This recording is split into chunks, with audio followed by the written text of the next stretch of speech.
Welcome to the Growlers and Gremlins podcast, an alcoholic adventure in cryptids, paranormal, and the occult. Coming to you weekly from the heartland of America.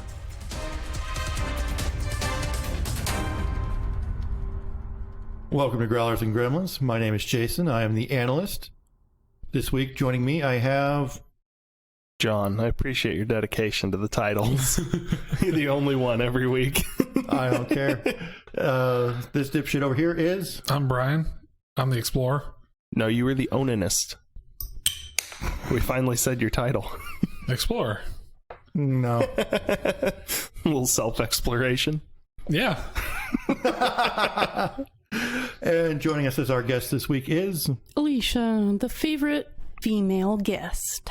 Favorite only, same difference. The only female guest. This week we're going for kind of a different beer.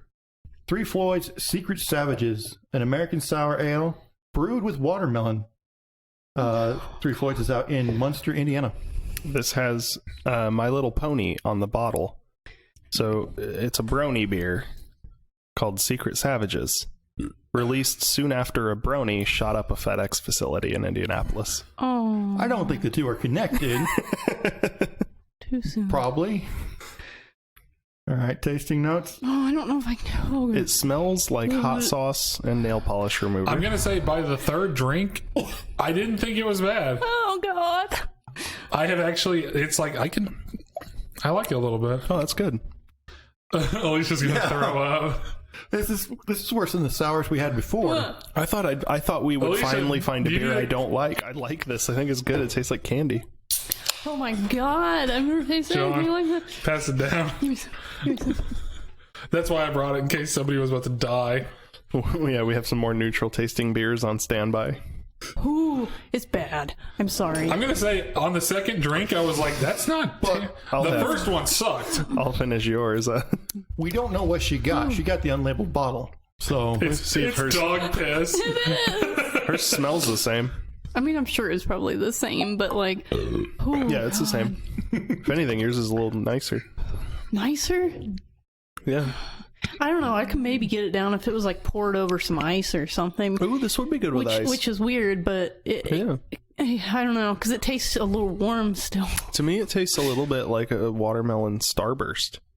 plus this one was in the door instead of like in the refrigerator. Oh, was it? Yeah. Maybe it is still a little bit warm. If it was a little colder, like freezer cold. I think it's pretty good. Yeah, I was able to It has take a second very drink nice, and didn't- sweet aftertaste. That's debatable. Because it doesn't. But there is I that think like it does. like oddly like the hot sauce thing is still there even when you drink it. Yeah.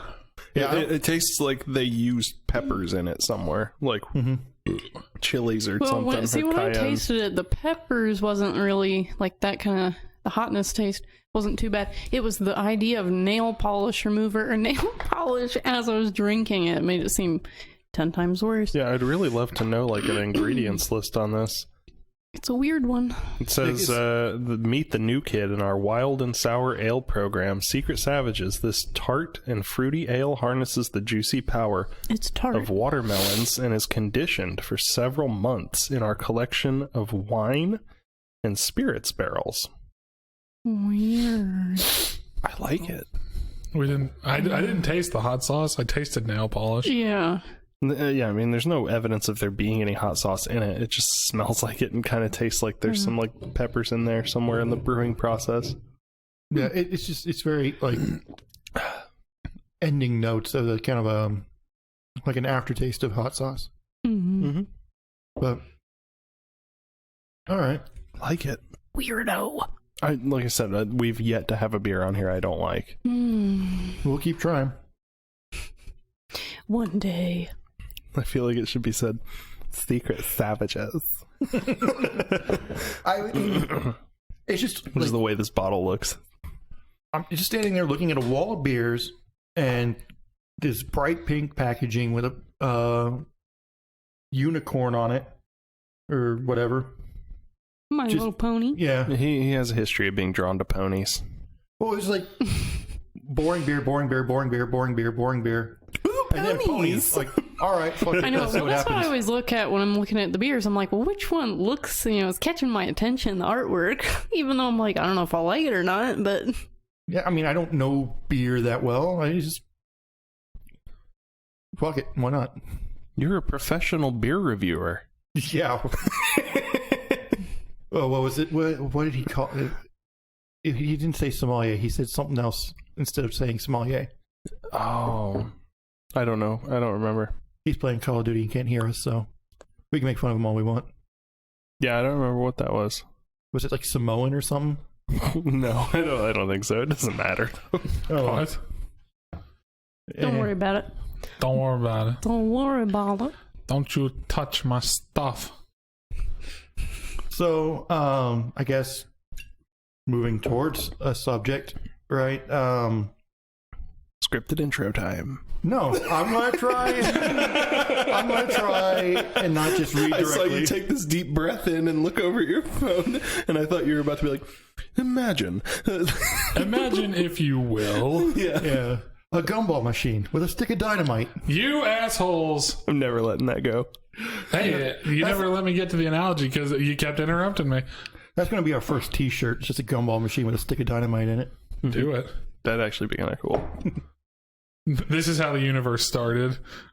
And then it's just the stick of dynamite in the gumball machine. Oh, it's okay. So Brian's face, a cartoon drawing of Brian's face, but at the top of his skull is a gumball machine, like the globe of a gumball machine, and there's just a stick of dynamite in it. The universe. Yeah. Or just like a row of gumball machines and a little cartoon Brian running over to it with a stick of dynamite in his hand. Mm-hmm. So, what I want to talk about is premature burial, people being buried alive. So kind of I practice this word, and now I'm like, am I sure about the pronunciation? Taphophobia, the fear of being buried alive. So, if you are afflicted with that, this will be a difficult episode. Otherwise, it should be fun. So I think we can agree. What? Trigger warning. We both made eye contact like after you said that. I was like, come on. What? If they listen to this show, they are not bothered by anything. Well, we have had people turn away because of warnings before. Well, next week's episode's really going to turn some people away. What did he say that made you laugh, though? He said the thing about taphophobia, and if you're afflicted with that, then this will be a difficult episode. But we're not burying the listener. No, that's what he said. You don't know what we're going to do is we're going to stick a microphone in the backyard and start dumping dirt on it. And That'd be awesome. Hey, that would be a fun little ASMR thing. That would be triggering. ASMR. We met at a bar. I drugged you, took you home. I'm burying you in my yard. The hole's too small, so we had to crunch you up into a nice ASMR, little... POV. We have to have the... Brian experience. Yeah, ASMR, POV, sleepover at Brian's. It ends with being buried in the backyard. I mean, his shovel was the first thing he had to grab for the camping trip. So Oh, shovel is useful, man.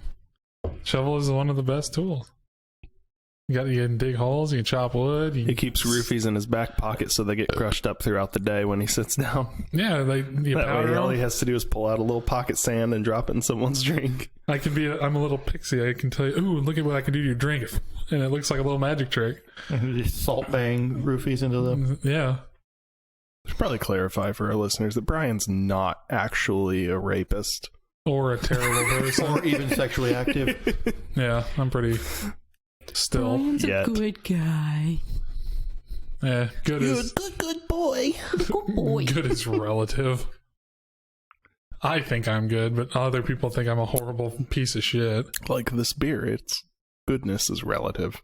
Yeah, Alicia almost threw up on the floor. I like it, but it is spicy.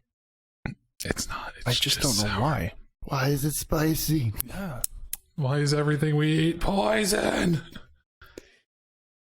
All right, so I think we can agree that being buried alive is a terrifying thought, right? I mean, I don't think anybody would. Depends on the depth of the buried alive.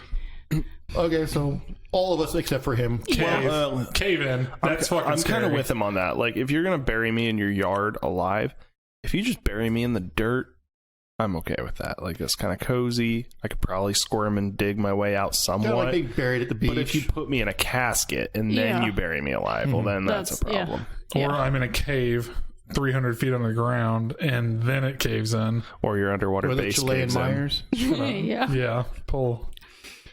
While less common now, it That's used to be drowning, much more Jim. prevalent. It used to be much more prevalent. In early days of medicine, it was much more difficult to determine if someone was actually dead or not. Conditions such as coma, emaciation, paralysis were likely to be misdiagnosed as death. In the 18th century, tests were developed to test the liveliness of an individual suspected to be dead. This is cool. The test started with relatively benign nipple pinching, Oh, yeah. and then progressed all the way to hot pokers being inserted into the rectum of the deceased. Oh. Oh. To really sear it shut if you are alive. Yeah, This sounds like a mortician had a thing and somebody found out. It's like on The Office, the Schrute family has a tradition. Before they bury someone, they open the casket and blast them twice with a shotgun to make sure that they're really dead. cool. So if no complaints were registered on that last test, they proceeded to prepare the cadaver for burial. In 1846, a French doctor named Eugene Bochou suggests the use of the recently invented stethoscope to listen for a heartbeat. He was laughed at by his peers. You idiot. Who would listen for a heartbeat? The poker? Really? How is that not a good idea? I mean, Idiot. you would think that'd have a very effective rate of success. Like, I mean, no one's going to fake being dead through that. Mm-hmm. Unless they're into that. Yeah. John and his pegging fetish. No. Alicia and her pegging fetish for No. you. No. I don't know. She's got the look that's like, maybe. No human, alive or dead, should ever go near my butthole. I wouldn't wish that on anyone. We're going to have to get the gas out of you somehow, John. We're getting the forceps. We're going to pry that bitch open and let the air out. Or that thing that's used to put tires back on the rim. You just kind of spray it out. The cheetah. You might not like what you find in there. There's going to be an underwater base inside John's ass. In my bag of holding. Just beyond my specific rim. Anyway. He's going to fill himself with like not sprinkles, but like Lemon glitter. filling. He's going to be full of glitter, and you're going to be like, time to bust open John. What's the joke is you're going to eat a bunch of popcorn kernels before you get cremated? I wonder if there Yeah. has ever been an emergency room situation. You know how sometimes like you see those videos of like somebody put baby powder on like a baby's butt and then the baby farts and there's this little puff cloud? I wonder if there's ever been a situation in an emergency room where somebody put metal-based glitter in their butt and tried to fart it out and it cut up their rectum. Who would put metal-based glitter in their ass? They're just taking metal shavings and sticking it in your Well, no, some glitters are metal-based. Oh, the tin ones. Yeah. Could you imagine that and then going through the MRI? Oh, no. And it'd be like getting blasted with birdshot. From the inside. Yeah. And much smaller and a lot more of it. That's a great one. We'll get to that next episode. Wasn't there a thing about that on like 1,000 Ways to Die in the old days? Well, there was a guy who stuck a light bulb in his butt. And And it shattered. It shattered. But, no, I'm and, not like, talking sliced about. him up real I'm good. talking about an MRI thing where a dude had a piercing in his dick, and he went and got an MRI, and it ripped the end of his penis off. But how would that kill him? It didn't. Oh. They just thought it was a funny story. Pretty funny. Anyway, so while the advancement of medical practices and equipment has reduced the risk of premature burial, it is not completely behind us. So I want to give some examples of some premature burials that have taken place over history. In 1889, Octavia Smith Hatcher married a wealthy Kentucky man named James Hatcher. Her name was Hatcher after she got married. Fucked that up already. The newlyweds had a son whom they named Jacob. However, infant mortality rates being what they were in the 1800s, Jacob died in infancy. It was the infant mortality rate's fault. It wasn't their fault.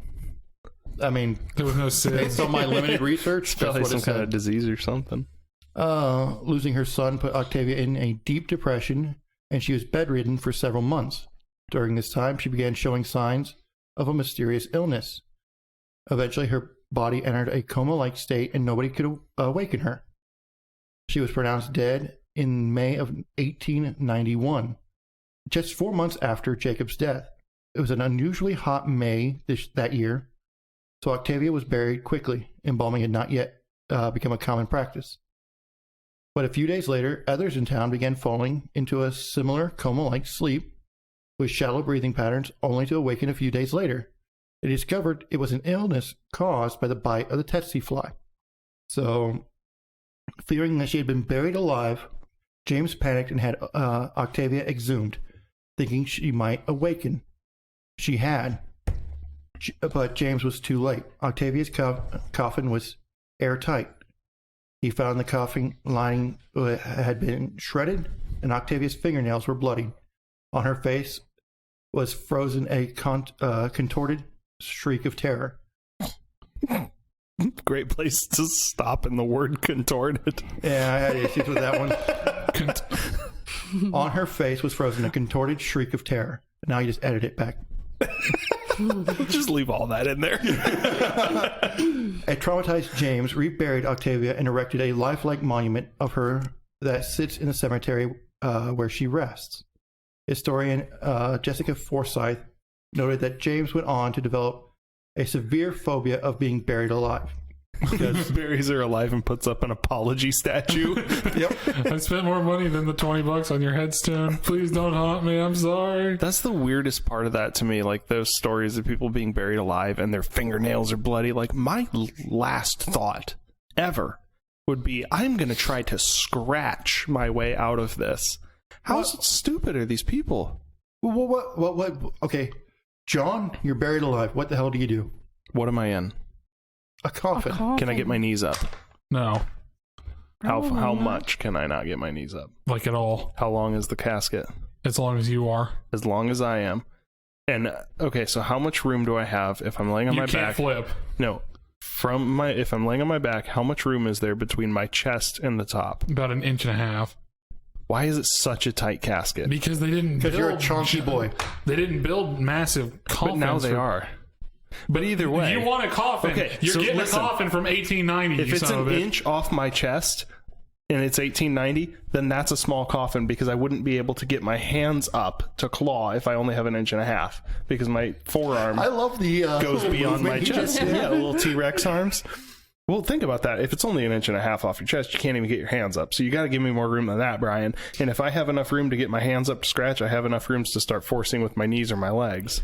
Yeah. I would at least try to bench press my way out of it. Yeah. You know what I mean? I'm going to do a that's- lot better that way than I am with my fingernails. through the. But also, Octavia was not a bodybuilder or even It like. doesn't matter. John, she's 6 feet underground. I mean, I suppose that she probably could have started by trying to do that, getting out, and then just got to the point of going crazy that, you know. Eat your way out.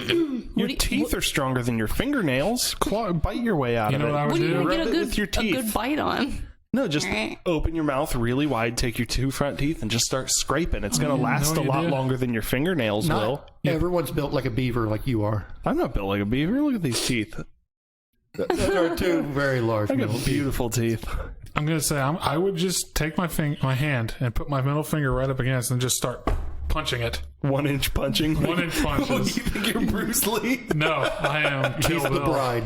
I'm the Kill Bill. You just 1 inch punch your way out of it. Oh, like I said, like the best thing you really could do, I guess, would just be try, like I said, bench press your way out of it. See if you can get the thing to pop open at least a little bit. But it really depends how much dirt's on there. But like, ideally, get your legs up. Back then, how deep did they bury people? Like saying About that they. Probably 6 about feet. traditional 6 feet. Yeah, Yeah. I mean, it's a tradition for a reason. We've been doing it Well, I don't know Yeah. how long they, when they started that. All right, you get I a don't shallow know. grave when you die. 4 inches over the top of the I'll casket. probably just burn her in the backyard. That's what I'd rather have her do with me. Funerals are expensive. Just start a bonfire, John, throw as- me on it, invite some as- people over, watch me burn. Unfortunately, I think If you that's know you're illegal. dying, you need to build one of those air cannons they use to launch pumpkins. And just blast myself We'll out of just it. blast you into a field. No. But we'll put like a cheese grater kind of thing or like a wire mesh at the end of the cannon so that when you What we'll gotta do get a is lot of force there. if we stick with the bonfire plan, and I know that I'm gonna die, the entire day of my death, I'm gonna spend the whole day swallowing firecrackers. Well, you don't get to kill yourself. You have to die naturally. I'll probably die from swallowing firecrackers for an entire day, and then you guys can throw me on the bonfire, and it'll be fun because God, you'll the watch me burn smell for a would while, be and then it'll be like pop, awful. pop, pop, pop, pop, Yeah, and I you'll feel get like- hit with little spurts of blood. I feel like the better option is just a natural burial. Just put you in a cardboard box. It's so expensive, though. Yeah. Oh yeah, I would actually like to do that, but you have to get permission to do it. From who? Well, like, there's only certain cemeteries that will even allow natural burial, but it's way cheaper and it is more natural. Like, don't bother with the casket and the concrete vault. Just bury your body in the ground. Who cares? I'm going to say, John, you know Like, what? I've always said, I don't care what happens to my body after I die. It's meaningless. There's a lot of woods out there. Yeah, just And we could just throw you in the truck. leave me in the open. Let me feed an animal or something. It doesn't matter. We can just throw you in the truck and go out and dig you a hole somewhere. Actually, if I die, eat me. No. No, No? I don't want the Wendigo. No, yeah, no.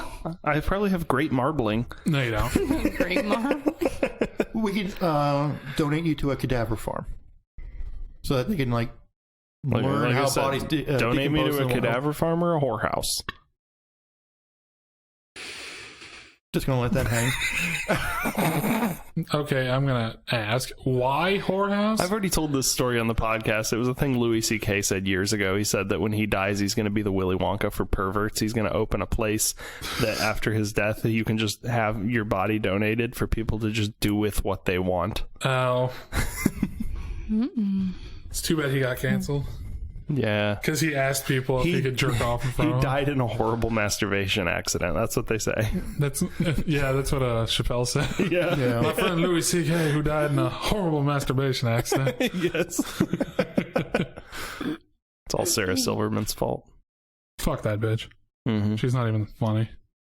She's not, but she's woke. Actually, she's not anymore because they went after her. Oh, yeah, the woke don't like her now because she's Jewish. Okay, so no, you do not need to be touching that. That's way too expensive. There we go. Oh, you turned yourself way up, Brian. Yeah, I did. Okay, so You moving did on. pay for a third of it. I know, but it's just he's very bull in a china shop. If you and ever it's tell me very- I can't be on this, I'm taking a third of that. I think we'll buy you out. No, I want my stuff. Okay, so moving on to another example. In 1937, Sorry, the beer went down wrong. It's so spicy.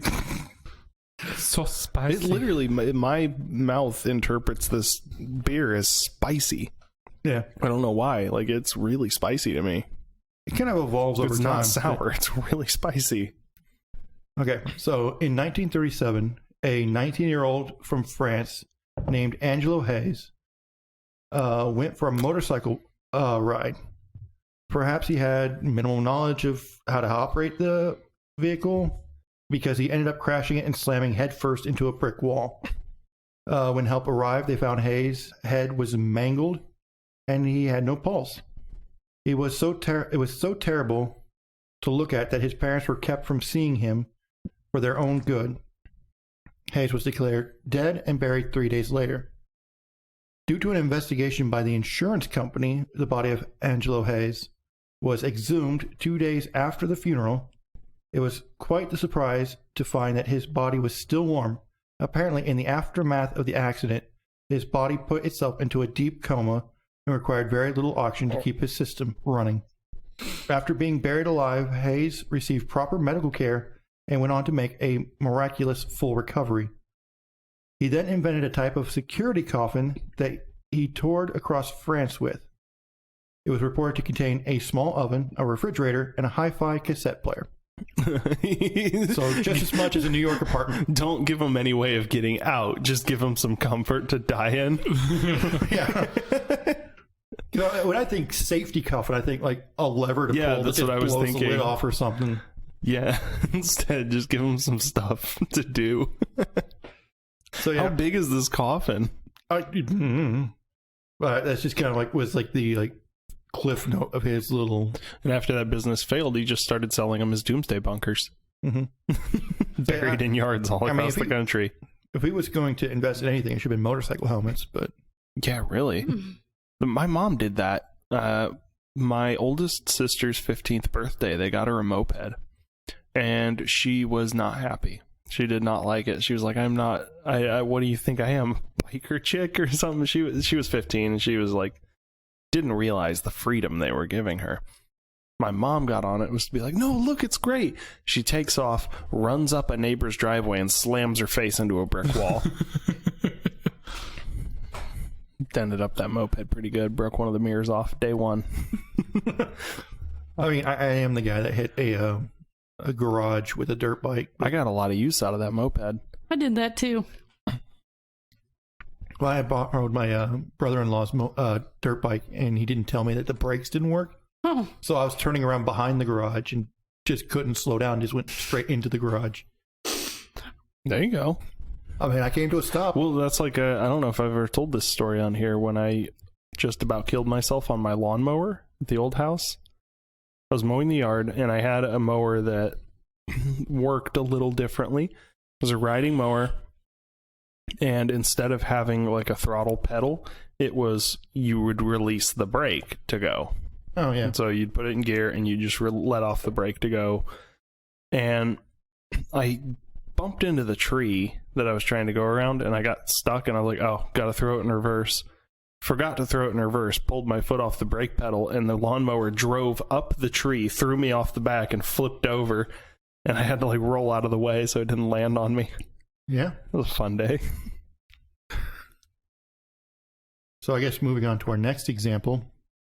One night in 1987, a 39-year-old Illinois businessman named Stephen Small received a phone call that one of his renovation projects was being broken into. He didn't realize that by going to the property, he was being lured into his own abduction. His wife, Nancy Smalls, received a call at 3:30 a.m., informing her that the ransom on her husband was $1 million. The family received 5 calls in total and were willing to comply with the demands, only they couldn't understand them because of poor sound quality of the messages. Where Stephen was during this time was in a homemade wooden box about 3 feet underground. His abductors provided him with a flimsy breathing tube and some water, suggesting they intended to let him live if they got the payment. But something happened that they maybe didn't plan on. Stephen's breathing tube failed. When police finally used the air patrol to find Small's vehicle, it was too late. They couldn't pinpoint how long he'd been inside the box, but they did deduct that he'd been dead for several hours. His abductors, Daniel J. Edwards and Nancy Risch, were convicted of first-degree murder and aggravated kidnapping. So sometimes buried alive doesn't mean you were mistaken for dead. Sometimes it means... Why was that just... murder and not manslaughter? Because they didn't mean to kill him. Yeah, why was it murder and not manslaughter?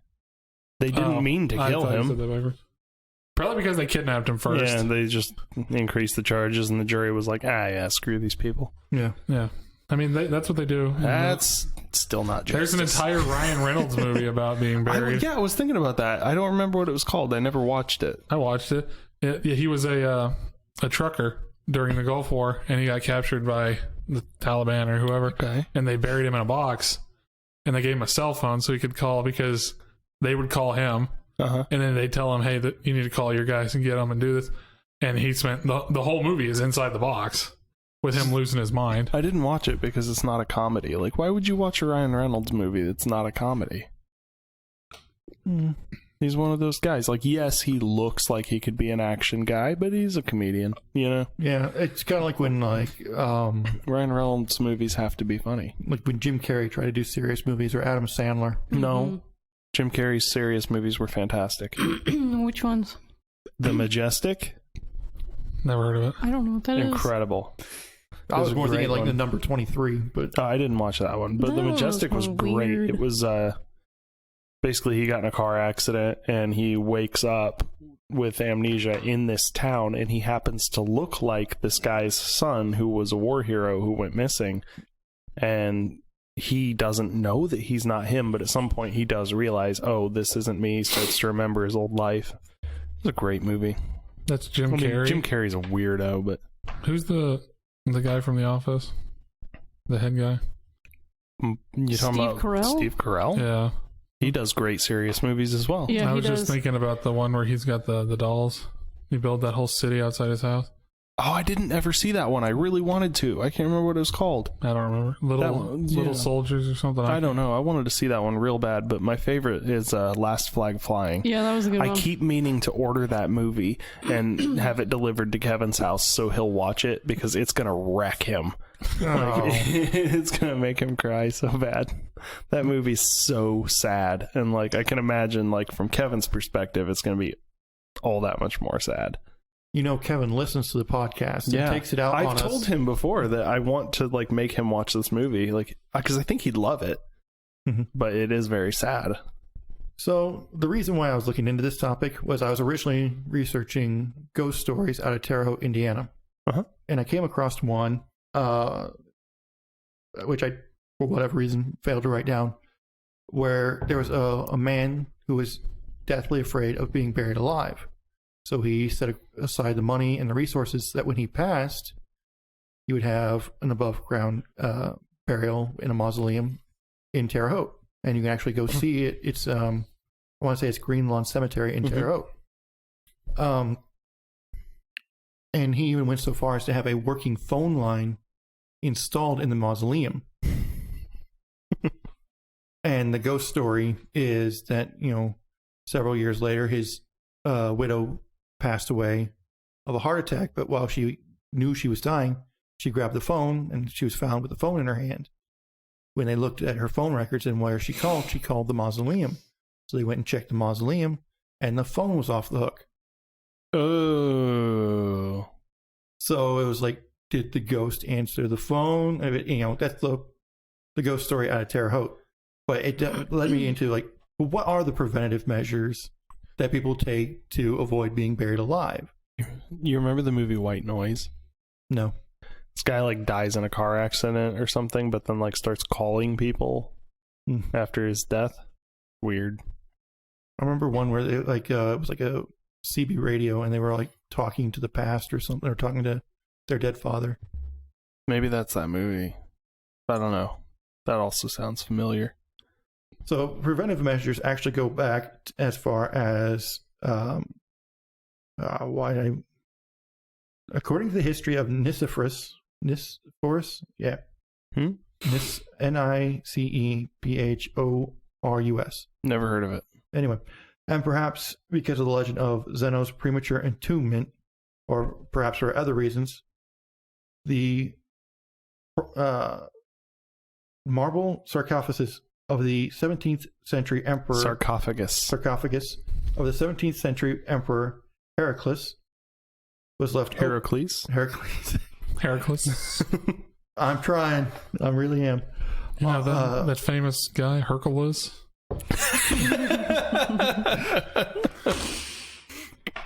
Yeah, all right. Didn't he kill Medusa? Yeah. Yeah, also don't forget Prometheus. Oh yeah. He stole fur from the gods. Yeah, you know the gods were cold. He gave them coats and shit like that. I think that's how it went, right? Yeah. Stole fur for him. I think Hercules' dad was Zeus, right? Yeah. Yep. All right, assholes. Yeah, anyway, he had Hermes. so he insisted that his sarcophagus be left open because for at least 3 days after his internment, because he was afraid of being buried alive. Poseidon. Poseidon. I'm sorry, I'm done. I just thought of that one. Hades. Okay, now I'm done. Maybe. He's just very excited for the opportunity to make fun of someone else instead of someone making fun of him. It's so good though. I love this line of thinking and just mispronouncing like old names of like Greek gods and Roman gods. Apollo. Jupiter. Okay. That's enough.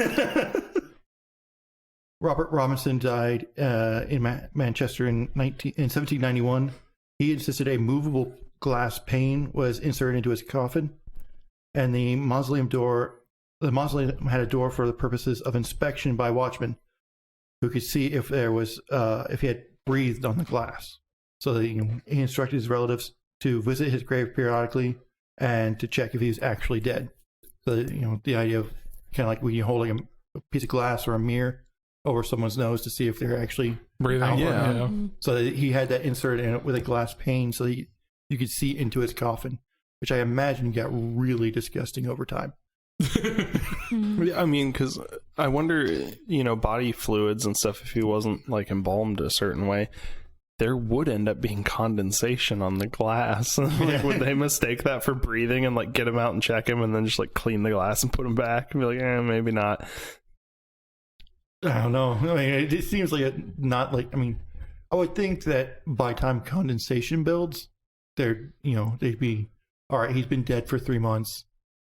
But you would think like opening a wooden casket would smell bad, but imagine opening a like airtight glass container. I don't know if it's airtight. Like a body in a jar. Mm. Well, yeah, all that stink would just be sitting in there. Yeah, I guess it wouldn't be like absorbed into the fabrics and the woods. It would smell horrible, like a fart in a jar.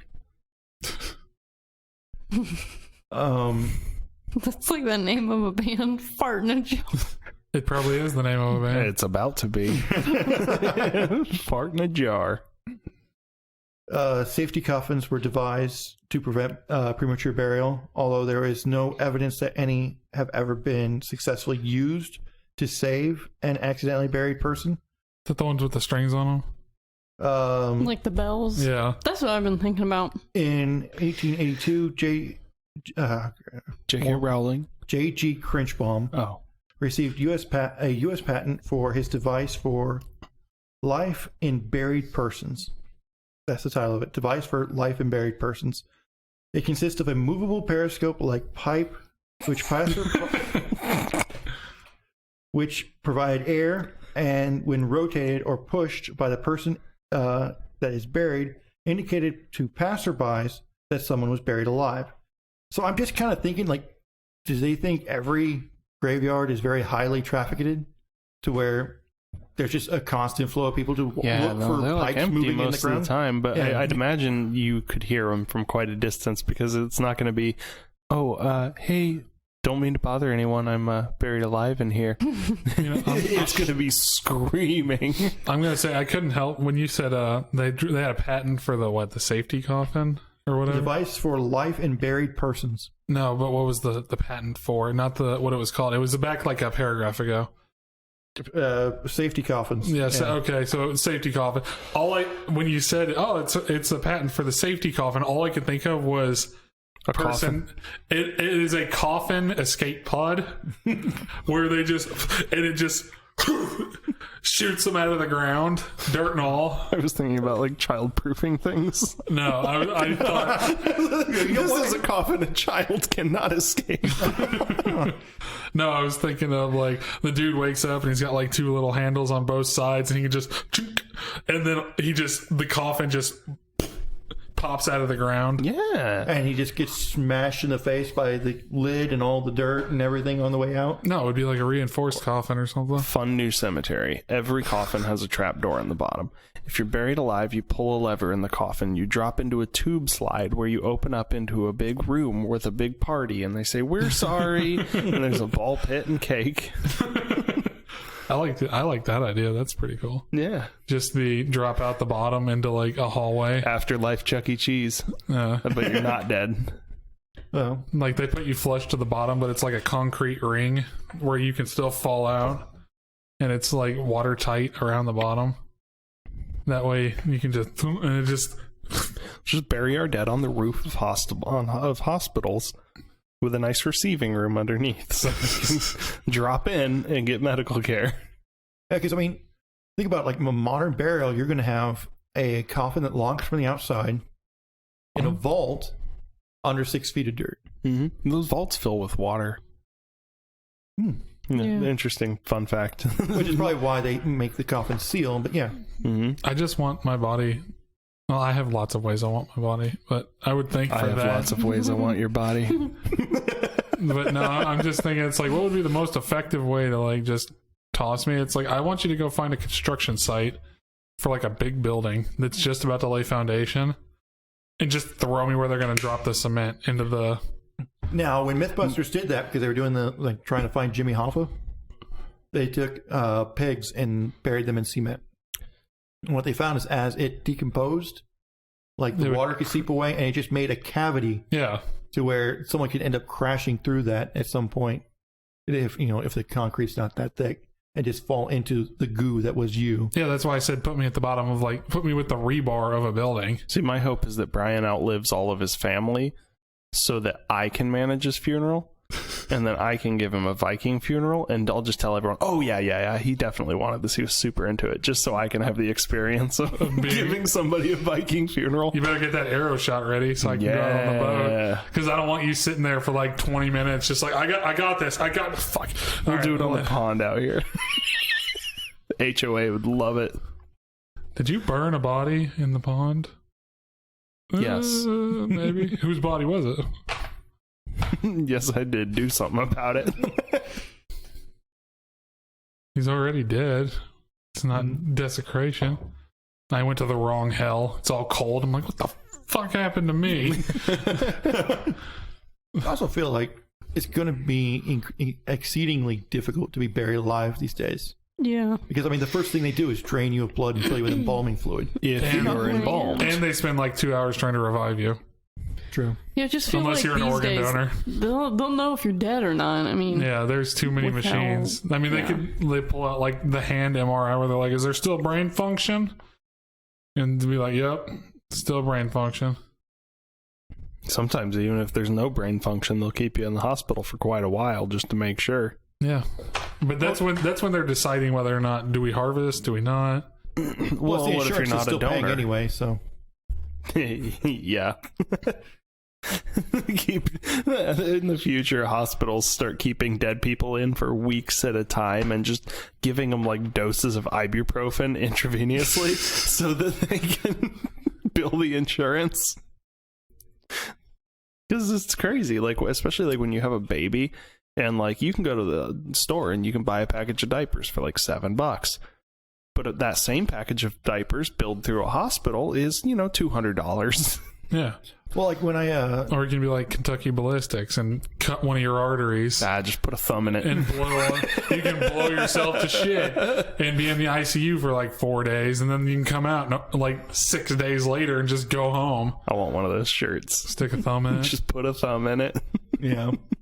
Did you see all those videos on his channel that like Brandon Herrera made, and Demolition guys. Ranch and Donut Operator? Those were awesome. Yeah. Yeah, I think I like donuts the best. Donut Ballistics was my favorite. Yeah, that one was so funny. Just shooting mayonnaise and watermelons and like using a chair as a stock. How many it was a table. They used the table as a stock. How many packs of ramen does it take to stop a bullet? Oh yeah, the was demolition one. But what's funny though is Brandon Herrera got injured during Donuts video. Yeah, trying to swing a table like a baseball bat. Well, and he got he tore the muscle in his arm. Well, he got what's called a slap tear. Right. which Kentucky Ballistics, he got injured from a slap round. Yep. A slightly less than optimal slap round. Yeah. That was a nice thing though, because generally in like various YouTube communities, when somebody gets hurt, everyone else just profits from it and just talks about it to get views. Yeah. Where what they did is they took their time and they made videos for him so he could continue to have income, continue to recover. Yeah, it was great. Yeah, I liked Brandon's thing where they're like, yeah, if you want to make money, apparently Teespring is the way to go for making money. No, it was or whatever. He said that bunker branding is as good as health insurance. That's what it was. Yep. If you need good health insurance, just get bunker branding. They'll pay for your shit. I wonder. I never saw the numbers. I wanted to see how many he sold. Probably a lot. Well, he also said he would shoot the shirts with enough 50 BMG.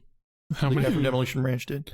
Just a little background for you, Alicia, because you have no idea what we're talking about. yeah, I don't watch his. A 50 cal blew up on him and a piece of it like went up his chest, punctured his lung, and like cut his throat. And he made it to the hospital by shoving a thumb in his throat and holding his artery shut. Didn't he shove it in like? So he made these shirts that said "just put a thumb in it." I guess if it works. Yeah.